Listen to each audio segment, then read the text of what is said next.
The following is a DW Ancient Egypt production.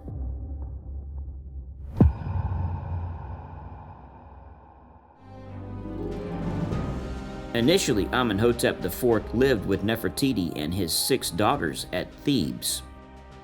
He built several massive buildings at Karnak, including temples to the god Aten. The god was usually depicted as a sun disk with rays extending with long arms and tiny human hands at each end. The Aten was not a new deity, but had been venerated since the Old Kingdom as a relatively minor aspect of the sun god Ra.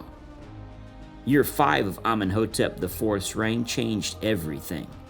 He disbanded the priesthoods of all other gods and diverted the income of these cults to support the Aten, which he was establishing as the sole god of Egypt. To emphasize his complete allegiance to the Aten, he officially changed his name from Amenhotep IV to Akhetaten, the living spirit of Aten.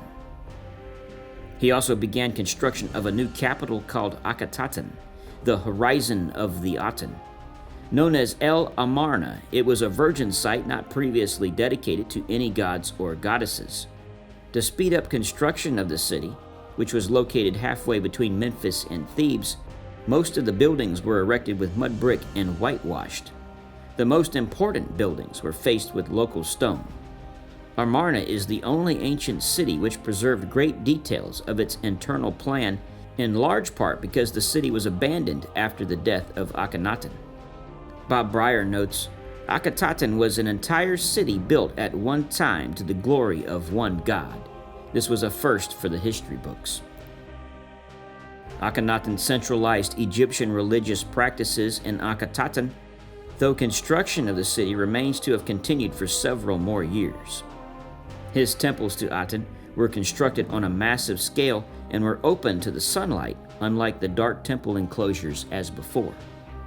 In year 9, Akhenaten banned all images except the solar disk and declared that the Aten was not merely supreme god, but the only god to worship. In doing this, he created the world's first monotheistic religion, noting, "There is no god but the Aten." This was an incredible declaration in a world of polytheistic religions, an abstract god with no image. This must have been a very confusing time for the Egyptians. They never had an abstract god before. They were used to gods you could create in statues, something physical. With Akhenaten, now you had the rays of the sun, only one god, something way ahead of its time, something truly amazing. An interesting message, and one to consider, Akhenaten wrote that the Aten was the god of everyone. The Syrians, Palestinians, and Nubians. This belief changed the divine order. With this concept, Egypt was no longer special in a sense. The Aten shines on everyone. Akhenaten presented himself as the only intermediary between Aten and his people. He ordered the defacing of Amun's temples throughout Egypt and made a complete break from the priests of Amun. In a tomb of Ai occurs the longest and best rendition of a composition known as the Hymn to the Aten, said to have been written by Akhenaten himself. Quite moving in itself as a piece of poetry, its similarity to Psalm 104 has long been noted. It sums up the whole ethos of the Aten cult, and especially the concept that only Akhenaten had access to the god. Thou arisest fair in the horizon of heaven, O living Aten, beginner of life. There is none who knows thee save thy son Akhenaten. Thou hast made him wise in thy plans and thy power. No longer did the dead call upon Osiris to guide them through the afterworld, for only through the intercession of Akhenaten could they hope to live beyond the grave. On a wider scale, throughout Egypt, this new cult does not seem to have had much effect at a common level.